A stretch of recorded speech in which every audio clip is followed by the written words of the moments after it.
د دوو مستقیمونو سره موازي مستویګان یوازې یو موازي مستوي د او له نقطې څخه د دی یک او دی دو مستقیمو خطونو سره چې موازي نه دي رسمولی شو او بس.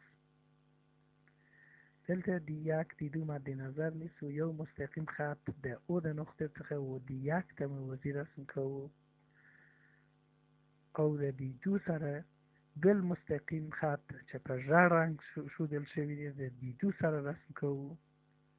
اوس یو مستوي چې دغه دواړه متقاطع خطونه په بر کې لري، هم و دی یک ته موازي ده هم و دی دو ته موازي ده.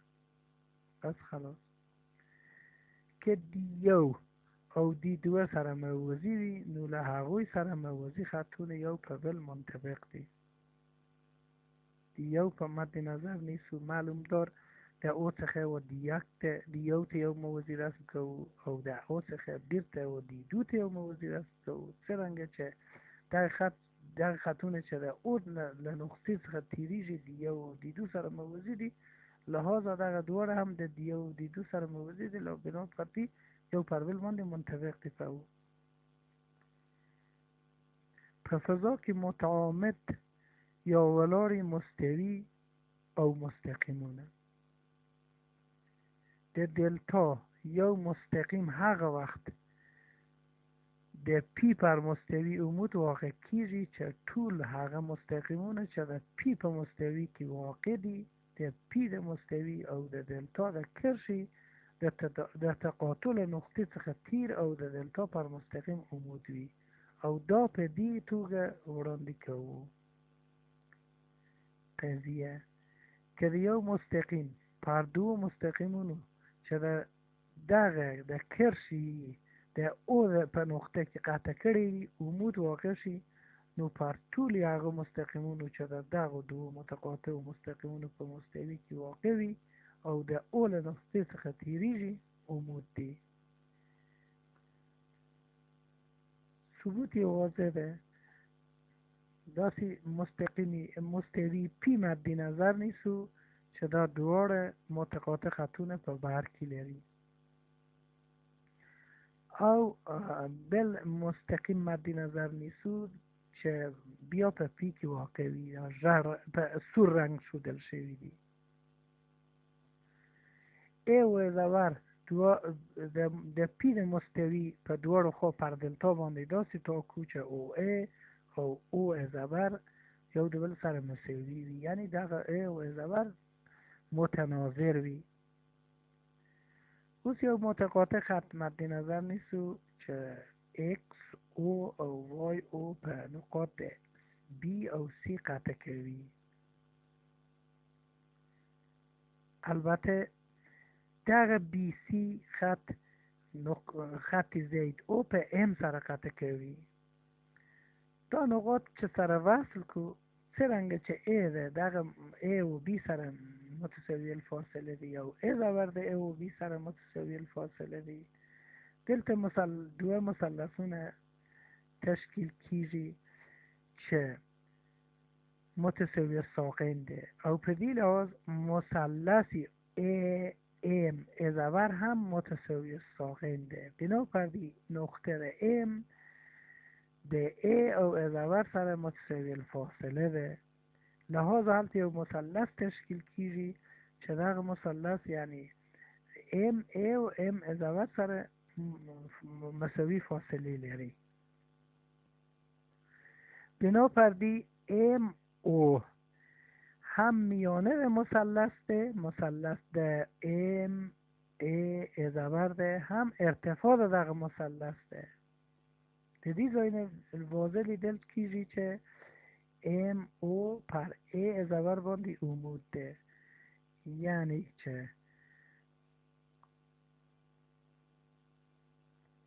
چې دلتا پر زید باندې عمود ده. قضیه که د بی او سی نقطه د پی او کیو له نقطه څخه په مساوي فاصله کې واقع وي، نو د بی سی د مستقیم هر نقطه د پی او کیو له نقطو څخه متساوي الفاصله دي. دلته موږ نقطه ام واضح لیدل کیج نقطه ده ام مد نظر نیست و ام په پی و کیو سره وصل که واضح ده چې پی بی مساوی په کیو بی سره ده او پی سی مساوی په کیو سی سره دی او بی سی هم مشترک ده با د دیزاین نتیجه اخلو چې پی بی سی مثلث د کیو بی سی مثلث سره مساوی ده بنابر دی پی بی سی زاویه مساوی ده زاویه ده کیو بی سی او د دیزاین نتیجه اخلو چې مثلث پی بی ام د مثلث کیو بی ام سره مساوی ده بنابر دی پی ام مساوی ده کیو ام سره ده یعنی ام ده پی او ده کی ده نقطه څخه کیو ده نقطه څخه متساوی الفاصله ده قضیه ثبوت شد قضیه د ال د مستقیم له ای یوې نقطې څخه یوازې یوه مستوي د پی د ال پر مستقیم باندې عمود رسم کولای شو نقطه مد نظر نیست ای پر ال باندې یو مستوی ام مد نظر نیست چې پر ال باندې عمود وي او بل مستوی ان مد نظر نیست چې پر ال باندې عمود وي په نقطه د ای ثبوت فرضاً ام او ان دو متقاطع مستویگان دی او ال د دوی مشترک فصل جوړوي د ال یو مستقیم چې د ام په مستوی کې واقع دی د ال پر مستقیم د ای په نقطه کې عمود دی یعنی د یو مستقیم پر یوې نقطې چې په یوه مستوی کې واقع وي یو عمود رسم کولای شو د ال دو مستقیم چې د ان په مستوی کې واقع دی د ال پر مستقیم د ای په نقطه کې عمود وي یعنی د یو مستقیم پر یوې نقطې چې په یو مستوی کې واقع دی یو عمود رسم کولای شو د ال دو او ال یو مستقیم چې د ای په نقطه کې متقاطع دی د پی په مستوی واقع دی نو د پی مستوی د ال پر مستقیم باندې عمود ده خلاص قضیه دعوا یا قضیه که د ال مستقیم د کیو پر مستوی عمود وي طول هغه کرشی چې د تقاطع په نقطه کې د ال په مستقیم عمود وي د پی پر مستوی واقع کیږي که د ال مستقیم د ای په نقطه کې د پی په مستوی عمود وي او د ال یو مستقیم د ال پر مستقیم باندې د ای په نقطه کې عمود وي نو ال یو د پی په مستوی کې واقع دی ال او ال یو د اف په مستوی کې واقع دی واضح لیدل کیږي د شکل فرضاً د اف او پی د مستویگان تقاطع د ال دو مستقیم وي د ال یو او ال دو مستقیم د پی په نقطه کې د ال په مستقیم متعامد دی بنابر دی یو پر بل منطبق دی بنابر دی ال یو د پی په مستوی کې واقع دی متوازی مستویگانی تعریف دوه مستویگانی یو له بل سره او یا یوه مستوی له یو مستقیم سره هغه وخت متوازی ده چې یو بل قطع نکړي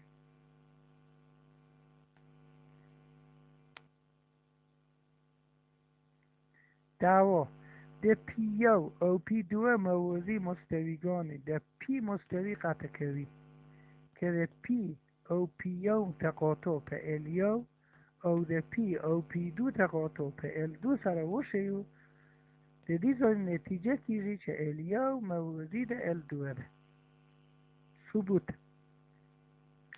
که ال یو او ال دو د پی په مستوی کې واقع وي بنابر دی یا متقاطع دی یا متوازی په هغه صورت کې که متقاطع وي هغه به د اف یوه مشترک نقطه ولري چې په نتیجه کې دغه مشترک نقطه د پی یو او پی دو په مستوی کې هم شامل دي په دغه صورت کې پلاس راځي چې پی یو او پی دو متقاطع وي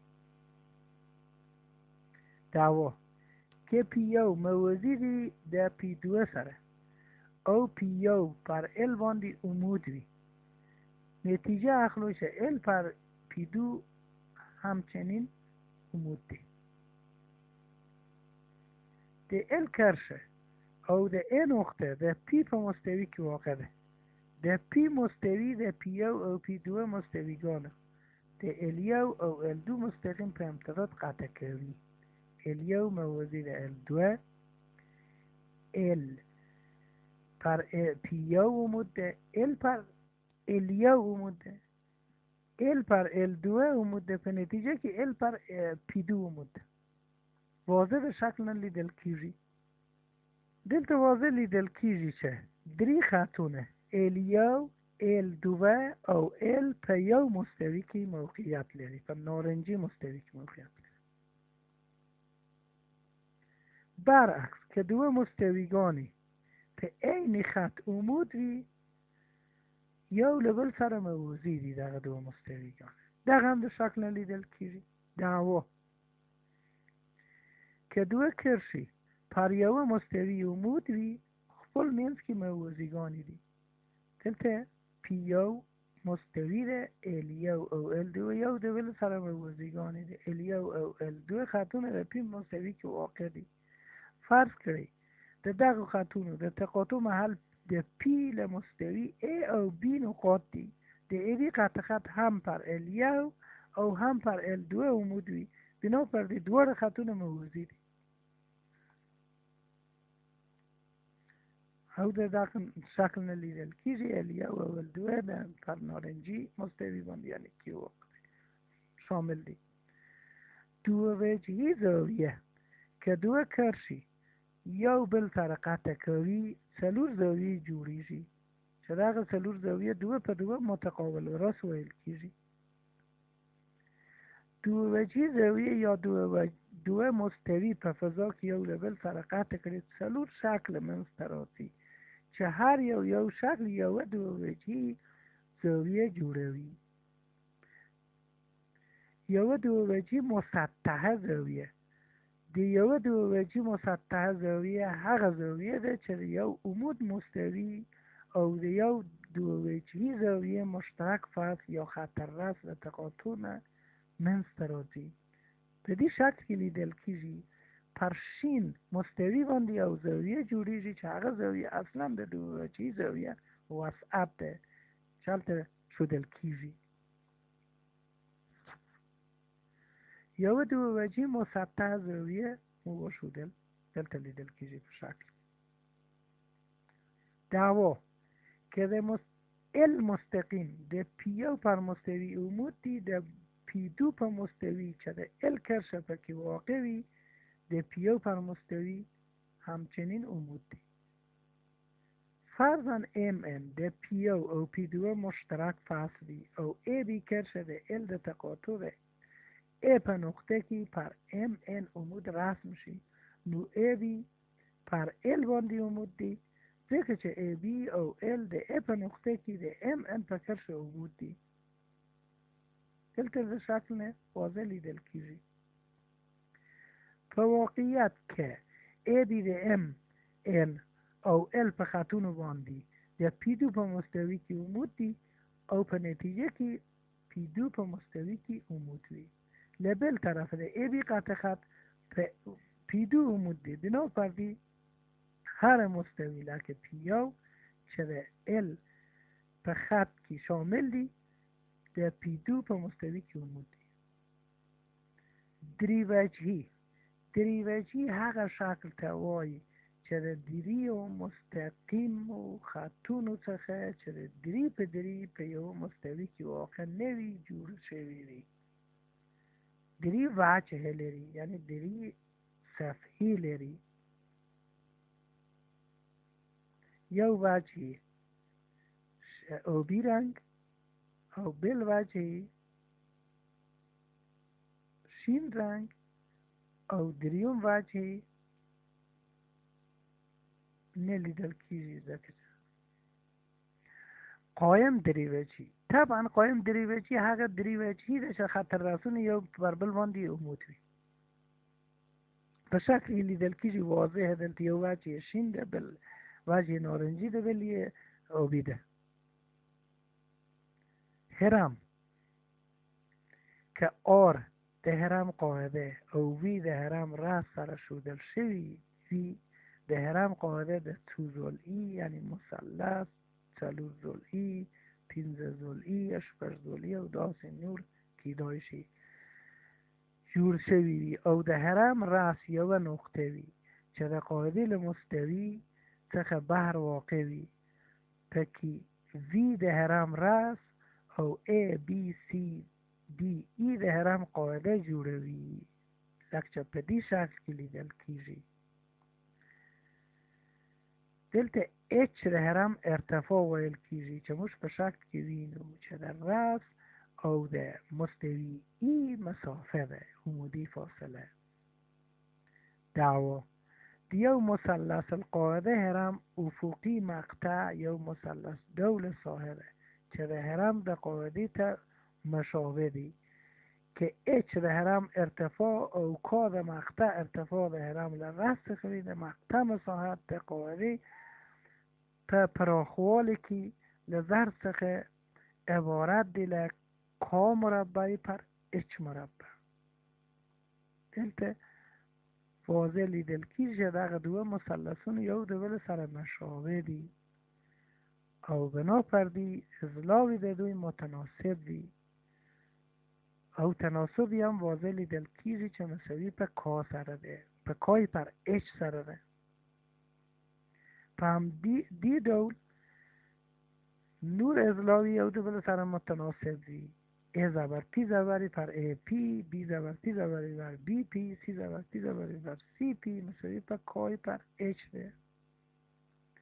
په نتیجه کې لرو چې A زبر B زبر په نتیجه کې A زبر B زبر پر A B مساوی به A زبر C زبر پر A C مساوی B زبر C زبر پر B C مساوی K پر M ده. د هرمونو د قاعدې له مخه واضح ده چې S زبر پر S مساوی ده K پر H کل مربع.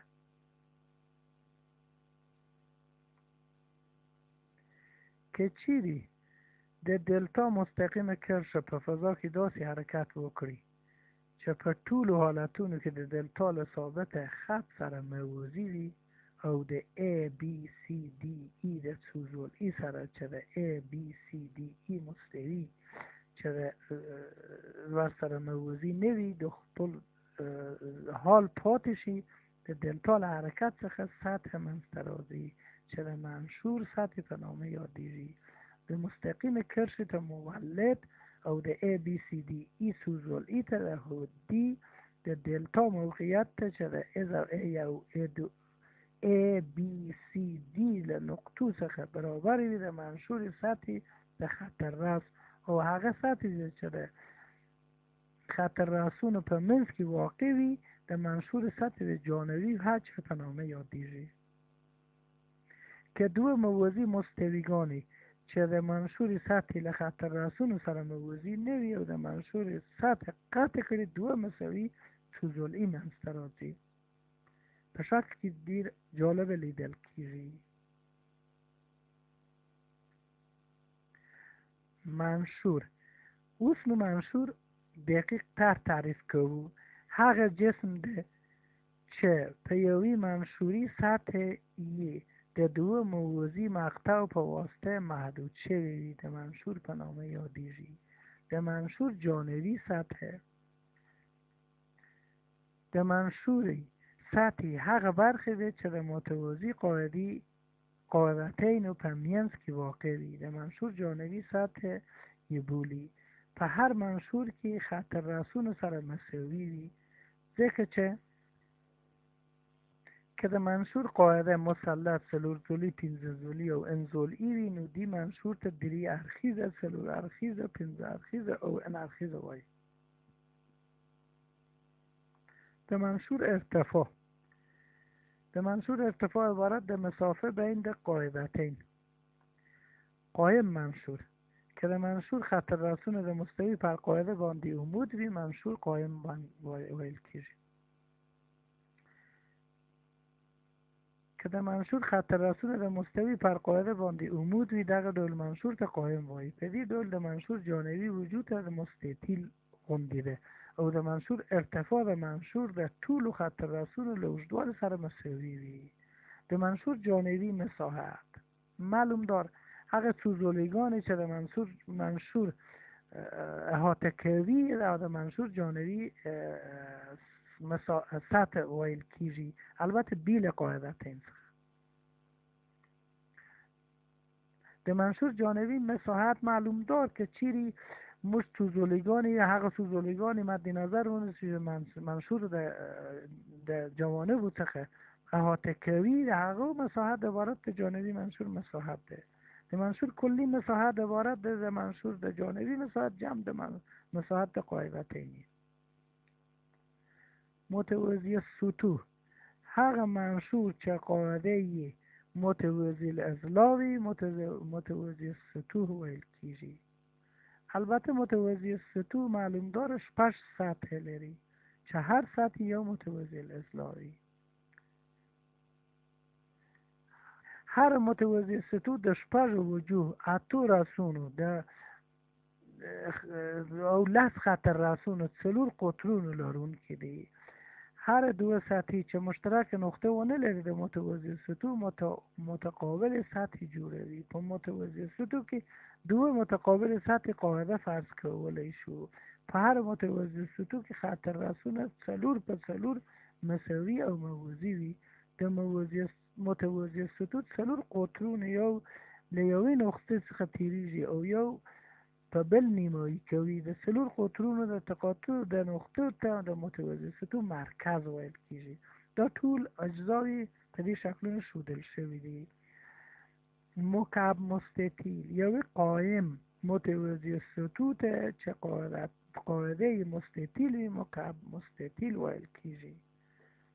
البته مکعب د مکعب مستطیل یو خاص حالت ده. د مکعب قطر عبارت ده له 3 ضرب د ا مربع. د مکعب البته قطر مربعی او قطری مساوی ده په جذر د 3 ضرب د ا. په دې حالت چې ا د مکعب زوله وي. د هرم او منشور حجم د یو مکعب مستطیل حجم د قاعده مساحت ضرب د ارتفاع له حاصل ضرب څخه عبارت ده. پکی د قاعده طول که چیری د قاعده طول A د قاعده سور B او د مکعب مستطیل ارتفاع H وي، نو مساحتی V مساوي ده په A ضرب د B ضرب د H. دا و لومړی فصل.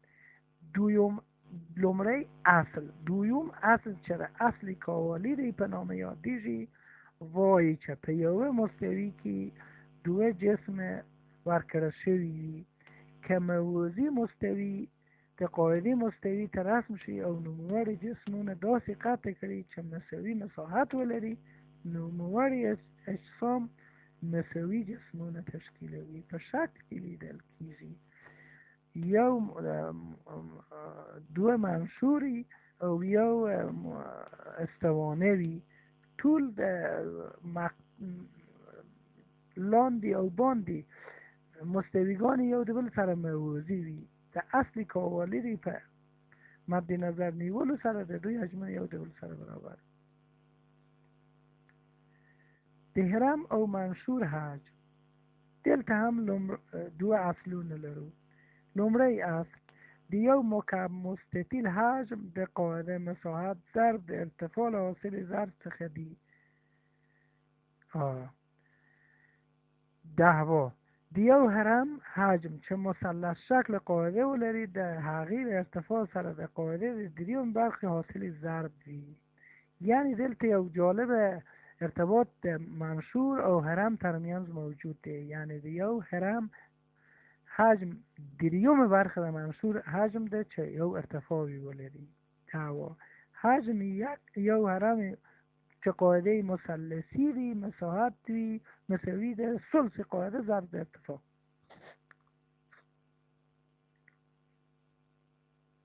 استوانه او مخروط.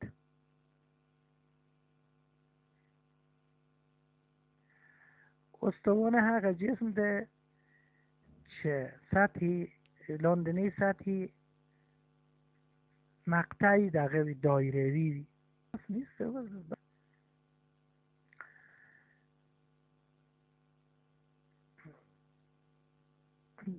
دلته یو استوانه عمودی ده او بلی مایل استوانه ده ښودل شوي دي. دعوا یا مخروط ده اچ ده ارتفاع سره راکل شوی دی چه مقطع ده کار ده مسافه په واسطه ده ای لرسخ قطع شوی دی نومواری مقطع مساحت عبارت دی ل کا مربع پر اچ مربع ضرب ده قاعده لمساحت سره یعنی دلتا لیدل کیجی چه دو مثلثون دی زبر پی زبر تی زبر او وی پی تی یو د بل سره مشابه ده لحاظا د دوی اضلاع یو د بل سره متناسب دی او مساوی دی په کای پر اچ او دلتا دو نور مثلثون هم یو د بل سره مشابه دی بنا پر دی زبر پر آر مساوی دی نسبت د دور اضلاع ده مثلثون دیزاین آر زبر پر آر مساوی ده کای پر اچ دیزاین اس مساوی ده آر مربع پی پای او استبر مساوی ده آر زبر مربع پای لحاظا ده دوی نسبت مساوی ده کای پر اچ کل مربع واضح لیدل کیجه لاندینه مساوات سخ دایره او کره دایره عبارت ده هغه محل هندسی نقاط په فضا کې چې د یو مستقر او ثابت نقطه څخه مساوي فاصله ولري هغه ثابت نقطه د کره مرکز ده او هغه مساوي فاصله عبارت ده له آر دلته باید په ګوته کړو چې کره اصلا په فضا مطرح کیږي مگر دایره په مستوی کې د کره قطر یا د دایره قطر هغه مستقیم خط ده چې دوه سطح د کره یو د بل سره دوه نقطه د سطوح د کره وصل کوي مگر د مرکز څخه تیریږي مگر په دایره کې دوه محیط سره وصل کوي د مرکز څخه تیریږي یو قطر مجموعه د دوه شعاعگانی دی دایره کبیره که چیرې دایره یو مستوی سره داسې قطع کوو چې د مرکز څخه تیر شي دلته مقطع د کره دایره کبیره به نامه یا دایره ازیمیه به نامه یادیږي او د دایره ازیمیه د شعاع د کره د شعاع سره برابر مماس مستویگانی مماس مستوی هغه مستوی دی چې د کره سره یو مشترک نقطه ولري په شکل کې لیدل کیږي یو مستوی لاندې او باندې د کره سره دغه ده مماس دی او البته په هر نقطه د کره موږ کولی شو یو مماس مستوی رسم کړو مد نظر ونیسو د کره حجم مساوی ده 4/3 پای آر مکعب البته سطح جانبی ده کره هم مساوی ده 4 برابر ده دایره ازیمی مساحت یعنی 4 پای آر مربع. تشکر.